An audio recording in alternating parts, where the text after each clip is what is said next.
Doctor Manmohan Singh Bharat America संबंधांचे champion होते। अमेरिकेनं डॉक्टर मनमोहन सिंग यांना श्रद्धांजली वाहिलेली आहे आणि अमेरिकेचे परराष्ट्र मंत्री अँटोनी ब्लिंकन यांच्याकडून शोक व्यक्त करण्यात आला आहे। डॉक्टर मनमोहन सिंग यांनी आर्थिक सुधारणा केली असं ब्लिंकन म्हणतात। डॉक्टर मनमोहन सिंग यांच्यामुळे भारत अमेरिका संबंध मजबूत झाले असं ब्लिंकन यांनी म्हटलं आहे। तर सोशल मीडियावरून डॉक्टर मनमोहन सिंग यांच्या निधनाबद्दल शोक व्यक्त केला जातोय। देश परदेशातून श्रद्धांजली वाहण्यात येते।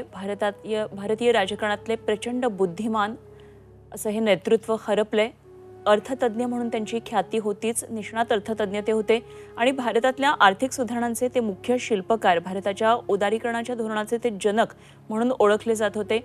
आणि निश्चितच त्यांच्या कार्यकाळामध्ये वेगवेगळ्या देशांशी जी भारताची मैत्री झाली आणि आर्थिक हितसंबंध जपण्यासाठी जे प्रयत्न डॉक्टर मनमोहन सिंग यांनी केले, त्यांची भूमिका अत्यंत मोठी होती या सगळ्या संबंधांमध्ये। आणि आर्थिक उदारीकरणाच्या धोरणामुळे भारतीय अर्थव्यवस्थेची घडी जी नीट बसली, आता जी भरारी अर्थव्यवस्था घेतेय त्याचे खरं तर जनक डॉक्टर मनमोहन सिंग होते।